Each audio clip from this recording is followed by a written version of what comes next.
Bienvenidos y bienvenidas al Simple No Vale. Andrea, Nacho, Jesús, ¿qué tal estáis? Hola. Bien, hola, encantado. Buenos días. Bueno, como siempre, vamos a hablar de África.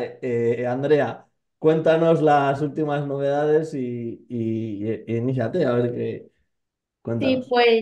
una de las novedades más destacadas en el continente africano empieza siendo en la región del Sahel, que últimamente es como de las regiones que más titulares y más actualidad traen. Y la cuestión ha sido que este 25 de julio ha habido importantes combates entre el ejército maliense con la Wagner como aliado y grupos tuareg y luego posteriormente con el Estado Islámico.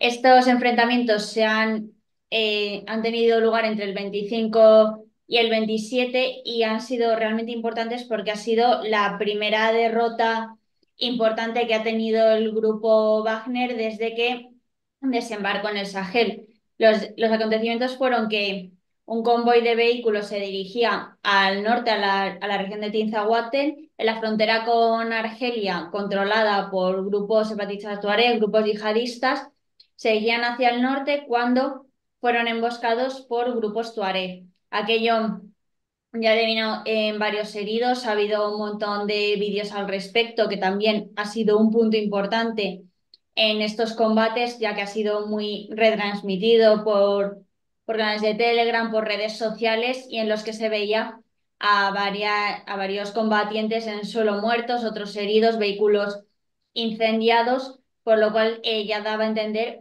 el tamaño de la masacre que había sido para el ejército maliense y para el grupo Wagner. Los que sobrevivieron se empezaron a replegar hacia el sur, hacia la capital de Kidal, que en noviembre del año pasado cayó en manos del gobierno, fue recuperada por el gobierno, pero sin embargo es que las distancias son muy grandes en el norte de Mali, o sea, como decían en Osin Sahel, o sea, es que el norte de Mali es más grande que la propia España peninsular. Y es que en este transcurso de retirada fueron atacados por grupos yihadistas, por grupos filiales Al Qaeda, en los cuales todavía no se sabe el número de supervivientes, el número concreto de muertos y heridos, ya que cada parte involucrada en este conflicto está dando unas cifras diferentes, pero sin embargo ya se habla de eso, de una masacre importante, ya solo por los vídeos que se estaban viendo. Los grupos de Al Qaeda hablaban como de 50 muertos, luego los grupos malienses hablan, pues el ejército maliense hablaba de 2 muertos y 10 heridos, que decías, he visto los vídeos, o sea, sé de letras, pero ahí no hay 12, ahí no hay solo 12 heridos. Y luego también Wagner no daba una cifra exacta, decían bajas importantes. También se dice que dentro de estas bajas ha habido personal muy importante de la propia Wagner, que en esto creo que Jesús puede hablar más de quiénes han sido esas bajas, pero que eso, que ha habido bajas importantes y se considera como la mayor derrota de Wagner desde que está Pusonki en el Sahel. Jesús, no se te escucha, te has quitado el micro. Pues sí, la verdad es que yo creo que todos los que hemos tratado y escrito sobre este tema hemos usado palabras como derrota, debacle, desastre. Y una de las diferencias, y esto es una de las cosas que ha apuntado Andrea, es que ya es dándole vueltas de, bueno, ¿y esto por qué ha sido diferente? Fundamentalmente porque el sábado el sábado 20, tuvimos una avalancha de vídeos y de fotos sobre el terreno. Y a los pocos días hemos visto una de las posibles explicaciones, y es que los Tuareg disponen de una antena Starlink. O sea, no sabemos cuántas tienen, pero al menos tienen conexión satélite. Entonces eso les ha permitido, no solo una vez que han alcanzado una victoria militar, sino que rápidamente lo han difundido y con lo cual han, por así decirlo, copado el espacio informativo. O sea, aquí no hay debate, no hay dudas, no se trata de lo típico de, según fuentes de los rebeldes Tuareg han muerto tantos de Wagner, según los del Wagner esto ha sido una escaramuza sin importancia. No, ahí estaban los vídeos y las fotos y, por supuesto, ha sido tan importante o tan llamativo que hemos hecho, bueno, hicimos un análisis de urgencia en Ocean Sahel, que luego hemos matizado, algunas cosas cambiado y demás, pero ahí veían una gran cantidad de fotos y vídeos que nos permiten saber que ha habido decenas de muertos. La horquilla va de los 30 a los 80, porque además se habla de que el vídeo principal donde se ven decenas de muertos tirados por el suelo, es uno de varios combates y que lo que pasó luego es que se dispersaron, es decir, el convoy se rompió, se dispersó y luego hubo una persecución de los supervivientes. Y hay otro vídeo en el que se ve a varias personas sentadas en el suelo y que llegan los tuareg como que los han perseguido por el desierto y aquellos que huyeron con lo puesto, sin comida y sin agua, pues llegó un momento que es que ya no podían, con la lengua afuera, no podían avanzar y ya se dejaron alcanzar o, en fin, si dejaron ya de intentar huir y los alcanzaron los otros. Con lo cual podemos confirmar que efectivamente ha habido decenas de muertos, ha habido varias pérdidas de vehículos, están detalladas en el análisis. Y hay una cosa que yo creo que esto lo hemos hablado con Nacho, con Andrea en otras tertulias, y una cosa que yo he insistido y repetido, y es que los gobiernos autoritarios que llegaron al poder en el Sahel siempre han justificado su razón de ser en el que la democracia era incapaz de poner orden, ese sistema en el que los occidentales nos están obligando a poner, aunque esto no vaya con nuestras tradiciones y nuestras circunstancias, aquí viene un hombre fuerte, además vienen los rusos, que son los maestros del arte de la guerra, y esto se va a solucionar. Pues, y yo he dicho, sobre el papel, todos los indicadores, estadísticas de violencia, de muertos, no transmitían que estuviesen solucionando el problema. Luego, encima, para colmo, había una flagrante violación de derechos humanos con matanzas en Burkina Faso, en Mali, y encima ahora, para colmo, tenemos una derrota ya muy, muy considerable. Con lo cual, esa idea de justificar la falta de democracia y la presencia de los rusos, porque al menos ellos eran una solución, tanto la dictadura como los rusos eran una solución al problema, pues queda absolutamente en entredicho. Y una vez más, el Sahel demuestra que es una región muy compleja, donde todos los conflictos tienen un montón de dimensiones, complejidad y actores, y aquí venimos a otro actor externo que viene aquí como remangándose, diciendo, bueno, esto lo voy a solucionar yo, que para eso tengo fuerza y voluntad, lo que no han tenido los occidentales, y bueno, pues ahí está. El Sahel otra vez gana. Ujú, Y para ponerle números, recordemos que en abril se anunciaba la llegada de 200 contratistas o mercenarios de Wagner, con lo cual si la cifra llega entre 60 y 80, han perdido prácticamente el 40% de la fuerza.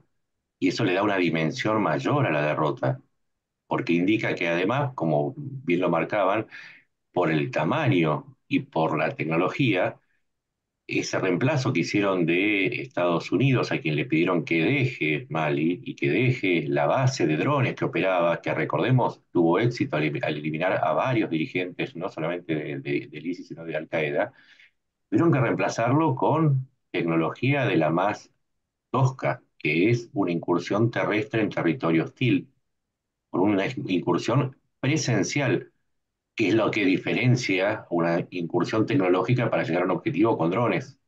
ujú, Inclusive los Tuaregs tenían una mejor tecnología, por lo que está contando Triana. Entonces, yo le voy a agregar dos elementos. Primero, surge un elemento que mucha gente no tenía en cuenta, que son los Tuaregs, que ujú, son un grupo que está mucho más allá de las fronteras formales que conocemos, y está presente en todos estos países, se adentra en Argelia, inclusive llega a Libia, y ujú, quien controla la zona, si son los Tuaregs, controla las rutas de abastecimiento. Y eso es vital para sostenerse. Y un último elemento, aparecieron fotografías en la prensa ucraniana de Mm. grupos especiales ujú, ucranianos.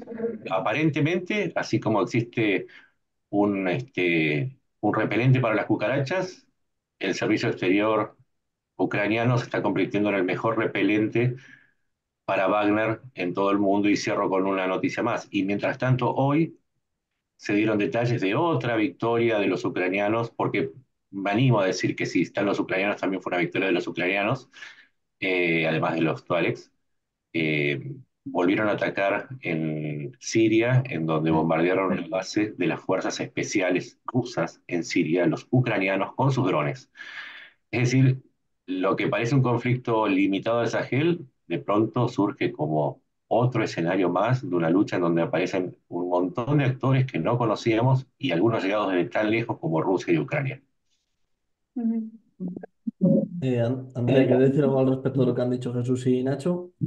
Sí, con respecto a la intervención de Ucrania en Mali, o sea, aunque sí que ya, como que por ejemplo el conflicto en Sudán sí que se empieza a enmarcar en esas rivalidades entre Rusia y Ucrania, todavía la participación de Ucrania en el norte de Mali como que no está tan confirmada, todavía como que faltaría un poco más de detalle para decir 100% si es, pero En este conflicto es muy importante también las narrativas, sobre todo de cómo se cuentan las cosas, porque como decía Jesús, las juntas militares se basan a sí mismas en nosotros vamos a solventar el problema de la inseguridad y cuando el ejército maliense tomó Kidal, veías un montón de vídeos, desfiles, etcétera, etcétera. El hecho de que se hayan difundido estos vídeos de una derrota tan aplastante del ejército maliense y Wagner es un golpe importante para la propia narrativa de los estados, pero es que el Sahel es una región enormemente compleja en el que la cosa no es violencia por violencia, o sea, la violencia tiene unos motivos, tiene unas causas de fondo y el hecho de meterte allí con una solución plenamente militar ya se ha visto que no funciona, ya lo intentaron los franceses durante mucho tiempo y se ve que no funciona, porque acaba como siendo en bucle todo ese malestar social, la falta de expectativas económicas, etcétera, ahí, sobre todo la marginación del norte acaban creando el caldo de cultivo perfecto para yihadistas. Así que si te metes a masacrar a pueblos enteros en los que hay civiles, porque eso, organizaciones como Human Rights Watch han reportado masacres de civiles en pueblos que se contaban por centenares.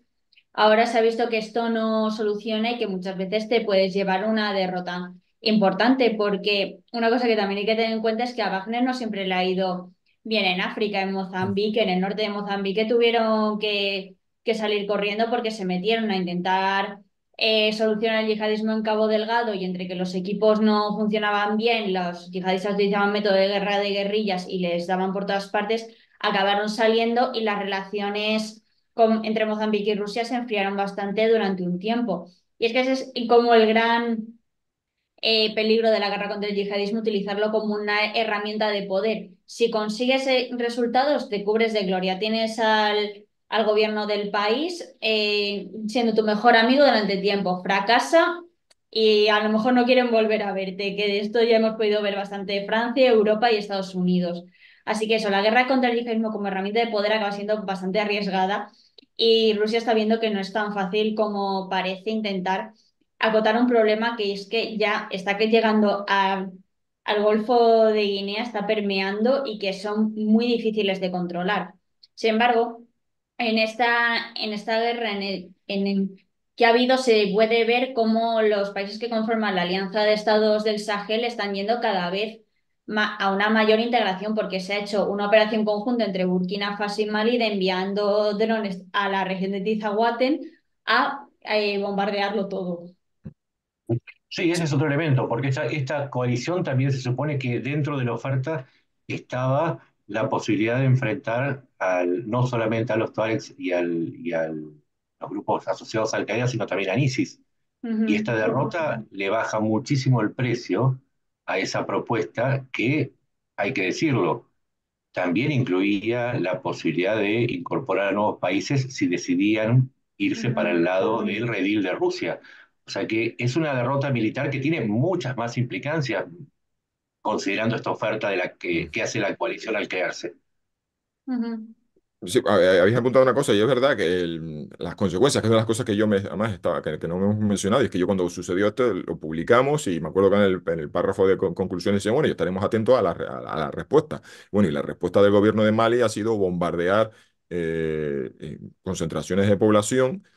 Hay también vídeos en los que se ven pues, el resultado de esos bombardeos sobre núcleos de población civil. Bueno, son pequeñas localidades muy pegadas a la frontera de Argelia. Ha habido movimientos, periodistas de Argelia por supuesto, muy reacios o que han tenido como el país de Argelia, Argelia ha tenido sus tiras y aflojas con Mali, pues han estado compartiendo las imágenes de las estampidas. Y la duda, porque esta es una de las cosas que decía Nacho, de que los países de la Alianza de Estados del Sahel habían rechazado la presencia occidental y eso significaba que, pues, que han tenido que salir los estadounidenses con sus drones del norte de Níger.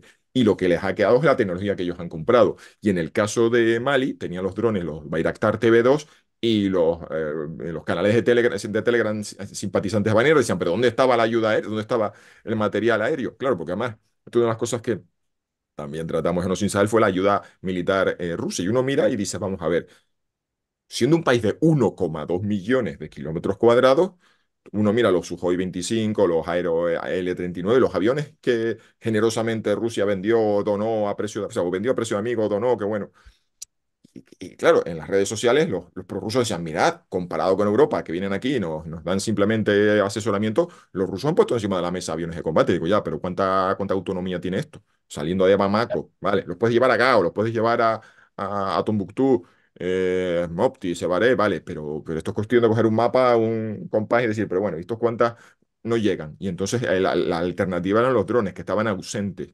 Según unos y otros, ha sido problemas meteorológicos, ha sido problemas de repuestos y mantenimiento y de armamento, y aparecen unos drones de la nada que días después machacan a la población civil. Y la respuesta que han dado, o la explicación que han dado algunos, digo, esto ha sido Burkina Faso, que ha puesto encima de la mesa sus nuevos drones turcos de largo alcance. Unos drones que, los aquí, a ver si lo digo bien, porque son Kunchu, es decir, es una I sin punto turca que es muy difícil de pronunciar, pero bueno, todo el mundo escribe a 15 y le pone y los presentaron en Burkina Faso hace unos meses. También hicimos un repaso en Osin Sahel y era como, ¿verdad? Porque a mí no me salían las cuentas. Digo, cómo es que hace 48 horas no tenían capacidad? Entonces ahí viene lo de la cooperación regional, que sería una de las cosas que decir que así se ha hecho efectiva esa alianza de estados del Sahel.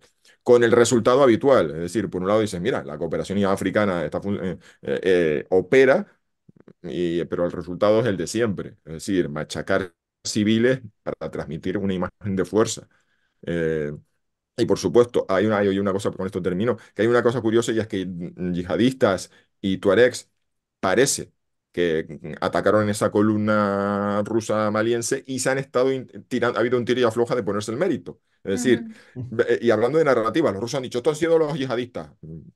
Sí, hemos sido víctimas de los yihadistas para intentar que esto se convierta en una guerra global contra el terrorismo, para intentar que en Occidente no tengan ninguna simpatía por los tuaregs y se desate la solidaridad. Mira, los rusos están luchando contra los yihadistas, que son también nuestros enemigos, y los tuaregs están diciendo, oiga, pero si nosotros aquí somos los que hemos llevado el grueso de los combates, y mirad cómo los yihadistas están cogiendo incluso imágenes donde se ve un tío con la bandera de Azawad y lo comparte y lo están presentando como una gran victoria. O sea, que la lucha de las narrativas ha llegado al punto en el que incluso bandos que están sobre el terreno se quieren apuntar el tanto y los rusos están jugando a lo que hicieron en Siria, que todos los elementos rebeldes que luchan contra el gobierno los ponen en el mismo saco de yihadistas, una cosa que además me ha causado curiosidad porque sucedió en 2013, 14 y 15 y lo estamos viendo ahora también con los trolls prorrusos diciendo, Triana, qué vergüenza tienes hablando de esa derrota de Wagner frente a los yihadistas. Digo, pero si son tuaregs eh, con una coalición más amplia, Mm. en que los yihadistas, por supuesto, están presentes, pero es decir, me refiero aparte en el terreno, pero que esto no se explica únicamente por el yihadismo. Sí, es que según los reportes que había era que cuando fueron para allá fueron atacados por Tuareg y cuando se estaban replegando ya llegaron los yihadistas, que caían en terreno yihadista. Pero es que realmente la cuestión es que es enormemente compleja, no son solo yihadistas, pero es que también eso dentro de las narrativas del propio gobierno de la Junta Militar maliense, es que para ellos tuaregs y grupos yihadistas son como todos enemigos de Ah, la patria y Ah, que sí, bueno, atenta por terroristas, sí, ellos sí, lo todo. llaman. Sí, sí, son todos Y es que en terroristas y esto, punto. y es que en esto difiere mucho la actuación de la Wagner que, por ejemplo, las misiones occidentales, que las misiones, por ejemplo, francesas, europeas, la de Naciones Unidas, es como nosotros estamos aquí porque el Estado lo ha solicitado, pero no trabajamos para el Estado. O sea, si el gobierno maliense decía hay que ir a por los grupos Tuareg, decían no, esto no son grupos yihadistas. Pero claro, como los estados consideran terroristas a los grupos que les viene bien, porque como no hay una lista mundial cerrada de grupos terroristas, así que para un estado terrorista puede ser un grupo, para otro no, ya sea como una de las principales tensiones que tenía el gobierno de Mali con las misiones internacionales. En el caso de la Wagner, es que es eso, es una empresa, trabaja para el gobierno. Si el gobierno dice hay que ir para acá, Wagner no va a hacer preguntas, trabaja para ello, es su trabajo, por así decirlo. O sea, no es su trabajo hacer preguntas ni andar mirando ni derechos humanos ni las características de la población. Si el grupo dice estos son terroristas, tienes que luchar contra ellos, vale. Sí, dos elementos más para que la gente entienda lo que está sucediendo. Recordemos que Naciones Unidas desplegó en la zona MINUSMA Ujú. la operación especial de 2013, la tuvo que retirar en 2017 y se convirtió en la fuerza de cascos azules que sufrió la mayor cantidad de pérdidas en toda la historia de las operaciones especiales de la ONU. Eso Ujú. nos explica un poco la ferocidad de la zona. Y por otro lado, que este reemplazo, digo, cito el caso de la ONU para retomar lo que decía Andrea de los permisos que se da Wagner. con Wagner llega algo más. Es que las fuerzas que proceden de Rusia no están sujetas al escrutinio del respeto de las normas de combate y de los derechos humanos, y de hecho han participado en más de una masacre de civiles. Mm. Y esta incursión tiene mucho que ver, y la reacción, por supuesto, no solamente de los tuaregs, sino de quienes colaboran con los tuaregs y con los otros grupos, sean los del ISIS o de Al-Qaeda, tiene que ver con la ferocidad que implica los métodos de Wagner. Entonces, dentro de esto, de la ecuación, hay que poner esa cuestión, y es que donde entra Rusia, se acabaron las contemplaciones, se corren los límites hasta un punto muy, muy precario, y justamente los bombardeos posteriores indican cuál es el predicamento que siguen ahora los gobiernos autoritarios, insisto, autoritarios, porque son surgidos del golpe, con lo cual hay otro derrape hacia el autoritarismo, que terminan de cerrar la cuestión y entender no solamente por qué hubo este ataque, sino también la ferocidad con lo que se los atacó. Es una consecuencia también de la llegada de Wagner y sus métodos, sumados al desprecio que tienen los gobiernos del golpe en los tres países por sus propios pueblos y los métodos que aplican, que se acoplan perfectamente a este método ruso. Porque eso también forma parte del trasfondo de esta historia que estamos contando. Mm. Mira, un par de cosillas. MINUSMA se va de Mali, entre otras Ujú. cosas porque no los echan, simplemente que no renuevan el mandato. Las Naciones Unidas van funcionando por renovaciones anuales y simplemente el gobierno había dicho, además, todo surge porque en el Consejo de Seguridad de Naciones Unidas se presenta el informe que hace Naciones Unidas. Esto no lo dice Triana, no lo dice Osin Sahel, no lo dice Descifrando la Guerra no. Esto lo dice las Naciones Unidas, que lleva a cabo una investigación y dicen, señores, aquí ha habido una masacre de civiles que ha sido llevada a cabo por el ejército y aliados que no son africanos. Que es una forma de decir, allá había unos señores blancos y nosotros Ujú. pues no teníamos el número del pasaporte. Pero o sea, nosotros no nos mojamos en decir dónde son, pero todo el mundo sabía qué Exacto. aliados blancos tenía el ejército malince. Pues señores, pues rusos, que ni siquiera sabemos todos, si eran todos exactamente del grupo Wagner, que podía haber allí también militares, que a veces también hay militares, o sea, que por supuesto que hay militares. Bueno, pues eso, que primero, que cuando estamos hablando de masacres no estamos hablando de rumores, no, esto es un informe de Naciones Unidas, porque si usamos Ujú. Naciones Unidas como el, el el baremo o las declaraciones eh, y todo lo que sale de Naciones Unidas como baremo de derechos humanos, aquí también lo tenemos que llevarlo allá. No Ujú. vale Exacto. decir, vale, es que Naciones Unidas ha dicho sobre tal conflicto esto y ahora resulta que lo que dice de Mali, bueno, no. Bueno, eso. Entonces tenemos eso, que está absolutamente... y segundo, hay una cosa que me llamó la atención, de las cosas que actualicé del informe, del artículo sobre esto, es que en uno de los vídeos aparecía a lo lejos un camión. Ujú. Y yo dije, esto es muy diferente. Si es un camión civil lleno de mercancía, pues aquí el que sea que haya atacado también ha cruzado una línea roja. Porque si es un camión de mercancía, que a lo mejor el ejército estaba escoltando hasta... Pero ya hubo vídeos posteriores en los que se veía que era un camión verde, pintado de verde, pero estaba todo el suelo tirado de mercancías. Y yo decía, no entiendo. O sea, no entiendo. ¿Qué hacía un camión lleno de mercancías civiles? Y entonces un Tuareg comparte una imagen donde se ve incluso todo mejor y dice, el camión estaba cargado de bienes en seres de la población civil. Lo que ha pasado aquí es que han saqueado.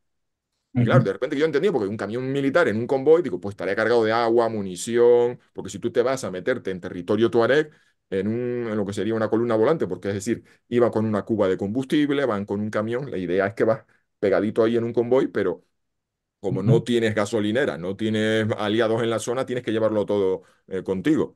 Pues era producto del saqueo. Es decir, porque claro, aquí habían unas cosas, habían demasiadas cosas de colores y enseres personales y trastos y tarecos que digamos aquí en Canarias. Y era todo el resultado del saqueo. O sea, que esa es la realidad de la población civil tuareg que vive en el norte de Mali, pegada a la frontera de Argelia, y estos tipos han salido de lo que era territorio controlado por el gobierno, pues eso es un detalle que quizás no había mencionado, y es que esto no sucede en una zona controlada por el gobierno donde aparecen de la nada, sino que se arriesgan, tal y además como he dicho Nacho, ¿no? A falta están tan lejos de lo que serían las bases y la cobertura aérea habitual. Además, de hecho, hay un helicóptero ahí por la zona y lo pierden el día 25, 26, 26. Al menos circulan las fotos del helicóptero 1024 que hizo un aterrizaje de Ujú. emergencia y el puro de cola, o sea, la cola está destrozada.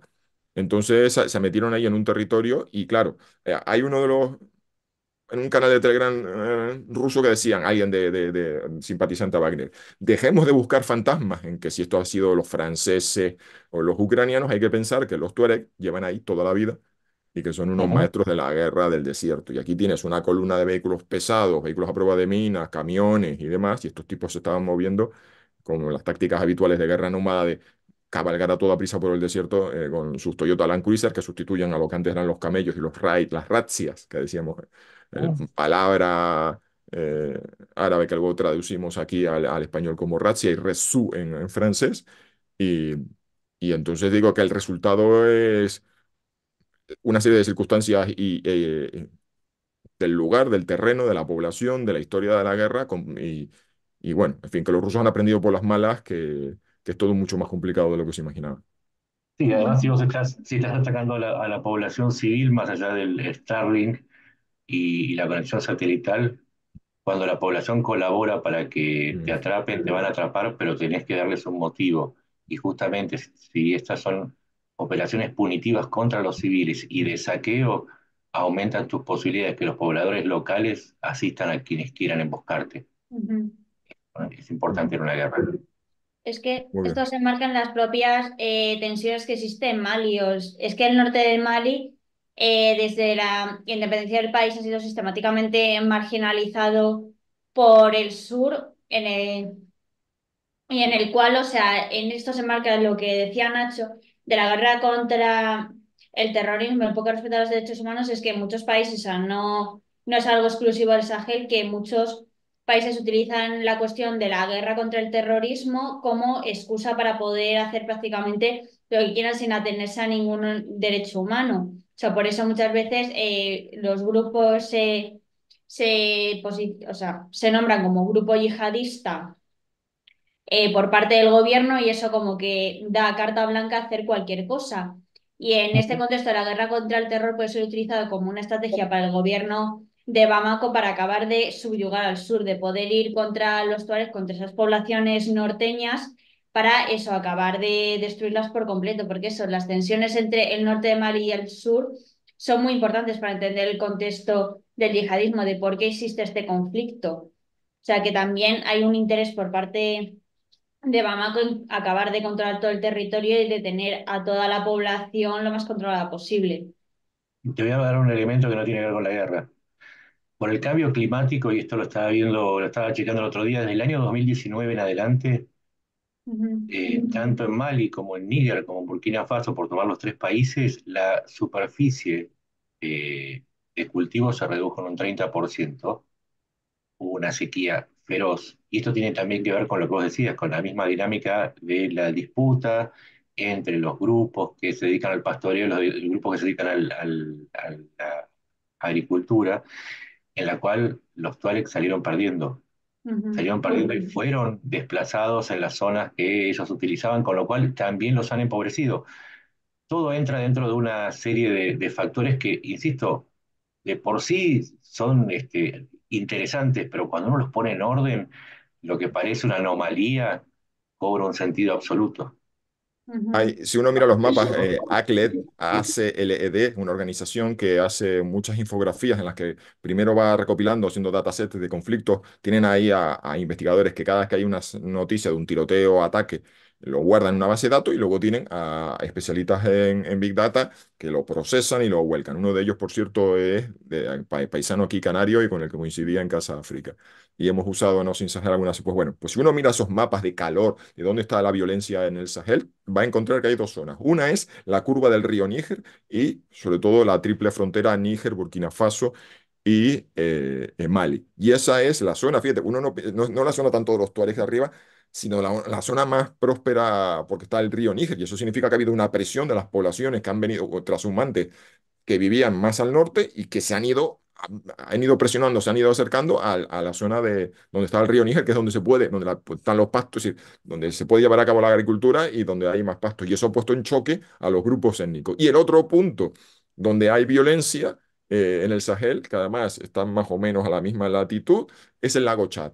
o el Ujú, ex lago Chad, porque ya las últimas fotos de satélites eran, sí, estamos hablando de un lago, pero que no es un lago, ya son parches de agua en una superficie absolutamente erosionada y desertizada, y donde el modo tradicional de los pescadores ha quedado arruinado y donde se ha convertido, además ya es una bucle, porque no es tan sencillo como decir, bueno, es que los pescadores se han apuntado a Boko Haram porque no había ningún, como el islamismo se había convertido en una forma de canalizar el malestar social, pero no, es que el problema encima para colmo, la presencia de Boko Haram había hecho pues la vida económica en la zona muy difícil, incentivando la pobreza. O sea, que no solamente que la pobreza empuja a la gente al fanatismo, sino que el propio conflicto termina generando pobreza en un bucle infernal. Y en los dos casos tienes como último, no, como último no, como un elemento de fondo, el cambio de precipitaciones y el cambio climático. Y además hay una cosa curiosa, y es que cuando uno busca en literatura científica, la primera vez que la palabra Sahel llega a las noticias, que la gente habla del Sahel, son de las hambrunas y sequías del Sahel en los años 60 y 70. Es decir, uno mira para atrás y el Sahel se convierte en un territorio en que empieza a hablarse de él. Antes, evidentemente, se hablaba del Sudán francés, el Sudán occidental, pero el Sahel se convierte en un término geopolítico cuando empiezan las primeras grandes hambrunas productos de las sequías de los años 60 y 70. ujú. Y, Y, no, yo no, te tenía digo, un y además, dato. antes me habéis visto ir a mi biblioteca porque yo estoy esperando que Andrea nos hable de la actualidad. Ya he ido a mi biblioteca porque es un tema del que solo tengo referencias históricas, pero quiero que me pongan al día. Ahí le voy a dar un pie a Andrea. A ver, en el Sahel hay 3,8 millones de desplazados internos por la guerra y por lo que contábamos del cambio climático, ¿sí? Y ahí está mirando las cifras del ACNUR y por lo menos medio millón de personas que pidieron refugio. Esto sucede en toda África y no siempre se resuelve. Y quizás el mejor antecedente que tenemos es el de Ruanda, la masacre, la guerra, el desplazamiento, la pobreza. Y eso nos da el pie para ir al otro país donde pasó algo importante. Que Andrea lo cuente. Sí, pues que también en este mismo mes de julio hemos tenido las elecciones en Ruanda, en las que el actual presidente Paul Kagame, que lleva en el poder desde el año 94, ha revalidado su mandato con el 99% de los votos a su favor. O sea, y es que esto se enmarca en que Ruanda es un Ahí país nomás ganó, también, ¿eh? Estuvo ¿eh? ajustadísimo, ajustadísimo el triunfo. Sí. O sea, es que solo se presentaban tres partidos. Se presentaban el partido del gobierno, luego un partido así como liberal, luego otro verde, que son los que se reparten el 1% restante. Pero es que Ruanda es un país muy llamativo dentro de África Austral porque, por un lado, tienes a un país que eso viene del sangriento pasado del genocidio y que en este momento, o sea, ves en estos momentos, no sé cómo decirlo, que ves que los datos tienen que interpretarse como mucho en un contexto, porque muchas veces a Ruanda se lo pone como ejemplo de es el parlamento que más mujeres tiene en el mundo, la capital es la más ecológica de toda África, la que tiene mayores tasas de igualdad en el trabajo, etcétera, etcétera, etcétera. Y se le elogia mucho por eso, pero también luego ves cómo el presidente gobierna el país con mano de hierro. Hemos visto la opresión de la oposición, encarcelando opositores, no dejándoles que se presenten a las elecciones, porque eso se han dejado que solo se presenten dos partidos que no hacían ninguna sombra al presidente, no suponían ninguna competición. Que en este momento dices, sí, tienes un país muy progresista en algunos términos, pero luego tiene un importante déficit democrático. Luego también al mismo tiempo toda la guerra que da Ruanda en todo su vecindario, porque es un país que tiene muchísima política exterior. Justo ahora se ha dado un alto el fuego entre República Democrática del Congo y Ruanda, auspiciado por Angola, en el cual hay una tensión muy importante entre eso, República Democrática del Congo y Ruanda por otro lado, porque es que primero, eso, son países que son vecinos y si miras el mapa, justamente son vecinos en las zonas de Kivu Norte y Sur, que son las que tienen las mayores reservas de coltán del mundo, o sea, son el yacimiento minero de coltán. Y si te vas a los datos, ves que República Democrática del Congo es quien tiene las reservas, pero el mayor exportador es Ruanda, que no tiene minas. Dices, vaya, ¿qué será? O sea, porque Ruanda ha tenido una economía muy bollante en los últimos años, de que dicen que se ha sacado a mucha gente de la pobreza, mucha mejora social, dices, sí, pero ¿a costa de qué? A costa de expoliar al país vecino.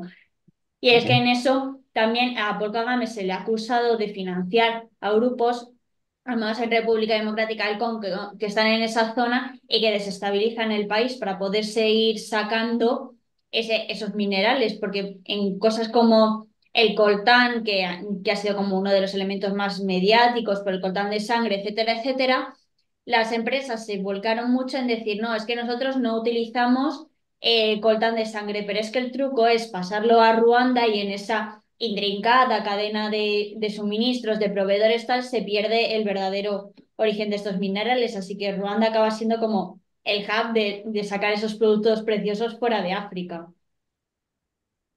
De eso, Mm. que quería simplemente aportar la parte belicosera, que es la que a mí me interesa, porque Ruanda no es un país que yo ya he tenido en el radar porque me dedico fundamentalmente a Ocean Sahel, pero es una pregunta siempre, ¿qué hacen soldados ruandeses aquí? Y la historia, o sea, todo, claro, pues por eso terminé leyendo sobre Ruanda y comprando, pues parece que yo siempre recomiendo los libros de esta editorial, Elion Books, parece que tengo comisión, pero es porque hay una colección sobre conflictos africanos que es de las pocas, también, si uno acude a las editoriales de historia militar, solamente tienes en romanos, tercios y Segunda Guerra Mundial. Y a los que nos interesan otros temas contemporáneos, pues estamos muy huérfanos. Y apareció esta colección de conflictos africanos con información bueno, yo me fío de los autores porque tienen una habilidad para encontrar, me refiero, trabajadores de la industria del no sé qué, que les contaron un día ahí cosas, militares exiliados, activistas que han ido conociendo por Europa y eso les ha dado una fuente. Entonces, primero tenemos cómo llega al poder Paul Kagame, que es un rebelde, porque él empieza como un líder guerrillero del y es precisamente el avance del Frente Patriótico Ruandés el que lleva al genocidio, en el sentido de que una junta militar que ve que está perdiendo la guerra, como por ejemplo ahora en Birmania, cuando ve que está a punto de perder el poder, pues inicia la masacre. Y luego aparece la guerra en el Congo. Y ahí viene la cuestión. Primero es que teníamos a Mobutu Sese Seko, que es una reliquia, un dinosaurio de la Guerra Fría, que era apoyado mientras había una dinámica de bloques, pero cuando cae el muro de Berlín ya no hace falta apoyarle porque ya no hay miedo de que vengan los soviéticos. Y entonces ya esto ya no es un conflicto de Interesante. Occidente contra el bloque soviético, sino que se convierte en una partida geopolítica en la que Occidente se desentiende después además la experiencia de Ruanda fue demasiado, es decir, ese es este péndulo de la historia de intervenimos en Somalia y sucede lo del Black Hawk, así que África es muy complicado, no me quiero meter, pasa lo de Ruanda y ya es todo muy lioso y ya eran los años 90 y ya más Congo es un país muy grande. Entonces, Ruanda está apoyando a los rebeldes que derriban a Mobutu Sese Seko y termina al final, y ahí intervienen Angola, ahí intervienen Zimbabue, ahí toda una serie de actores, por eso se habla de la Primera Guerra Mundial Africana, hay 1 millón de muertos, es decir, es muchísimo más complejo por lejano y por poco cubierto. Y el problema es que cuando ya la Cabilia, el hijo, está el asesinado, toma el poder el hijo, y todos los recursos, pues en un mundo globalizado ya empiezan a generar, o sea, hay un potencial económico tremendo. Ruanda, pues empieza a mover los hilos de grupos rebeldes, porque el país es muy grande, y ahí en las zonas donde hay recursos aparecen grupos rebeldes, y ahí empieza el juego de los apoyos. Y ahora hay una otra cuestión, y es que leyendo sobre la historia del Frente Patriótico Ruandés, junto con los rebeldes de Uganda, que luego son los que lidera Museveni y le lleva al poder, son dos países donde hay unos grupos rebeldes con una disciplina y ¿cómo diríamos?, desde un punto de vista militar muy capaces, que cuando llegan al poder, en el caso de Paul Kagame, invierte dinero en sus fuerzas armadas, esos rebeldes se convierten en el ejército y se convierten en una herramienta de política exterior.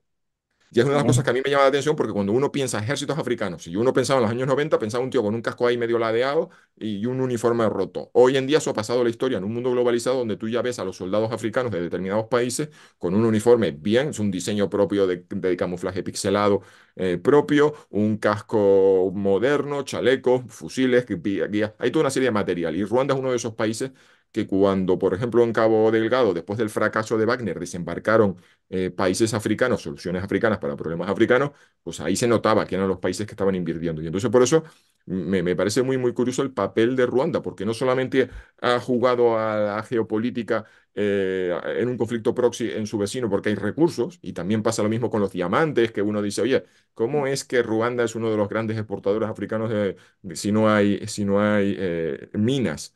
Ah, Pues porque están magia. saliendo magia. Y la otra cosa es que ya no solamente es que esté protagonizando un conflicto proxy en el país vecino, que es tremendo como el Congo, o sea, era enorme, sino que veas a los ruandeses en distintos sitios firmando acuerdos con distintos países. Hace poco estaba leyendo sobre un acuerdo entre Uganda, otro país que también llegó al poder una guerrilla que se militariza y se convierte, por tanto, en el ejército regular, y ese país se convierte en una especie de Esparta africana con un ejército sobredimensionado y que aparece y había firmado un acuerdo, por ejemplo, con Guinea Ecuatorial.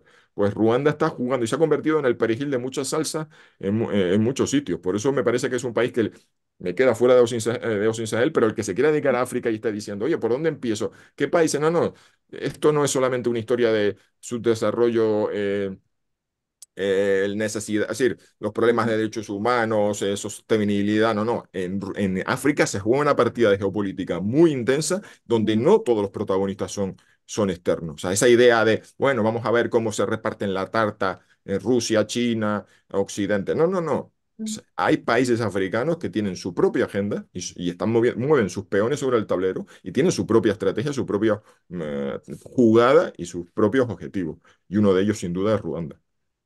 Sí, no, Ruanda es un país eso, enormemente interesante si quieres dedicarte como al estudio de África Austral, porque da igual lo que estés tratando de estudiar, Ruanda está por alguna parte. O sea, tiene una política exterior enormemente proactiva porque, claro, es que si lo miras con los países alrededor, eso, han tenido una bonanza económica bastante importante en comparación a los países de su alrededor y eso les permite las mejores militares y luego también eso, tener una política exterior más proactiva. Los países de alrededor suelen tener como están demasiado ocupados en sus problemas internos como para además estar estar en el exterior. Como Ruanda tiene, por así decirlo, como un periodo de estabilidad y paz que no hay que confundir la paz con que se cuarta muchísimo la libertad de expresión y la deficiencia democrática, pues eso tiene como todavía tiempo y recursos para emplearlos en los países de alrededor.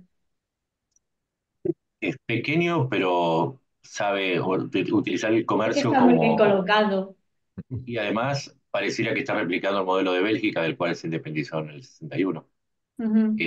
Y una observación respecto a eso. Da la impresión que esta combinación de un país que obtiene la prosperidad, pero a costa de relegar ciertas cuestiones como los derechos humanos o un sistema democrático moderno, etcétera, etcétera, pareciera que es un modelo, y no digo, ya no veo actores externos acá, lo que digo es un modelo africano de gestión administrativa y de gestión de los recursos para movilizarlos hacia otros sectores.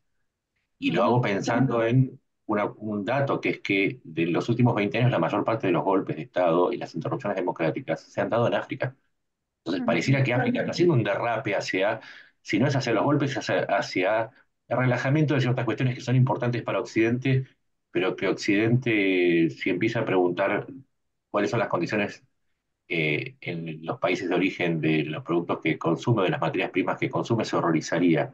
Pero en África no se están horrorizando, simplemente están adoptando modelos de gestión política que les son propios y que a nosotros por ahí nos resultan tremendos, pero África es otro continente. África no somos nosotros. Una cosa que preguntaba Andrea, y es que ¿verdad? Ruanda son esos países que te dicen, además se cumple este año 2024 30 años del genocidio, ¿no?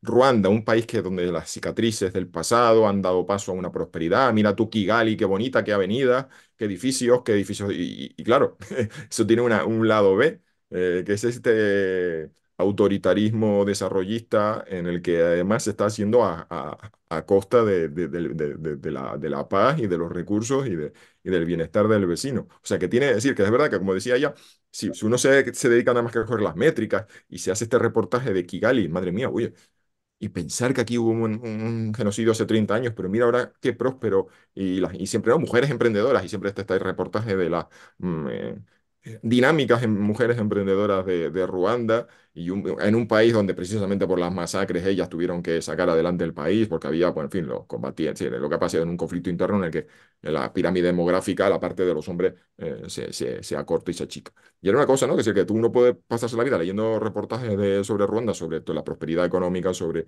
el emprendedurismo, sobre la participación de las mujeres y demás, pero esto tiene debajo de la alfombra una serie de historias que tiene que ver que están que su lado sucio está en el país de al lado. Ujú. Bueno, chicos, no sé si queréis Como añadir alguna cosa más. Sí. perdón, la herencia leopoldina. ¿Mm?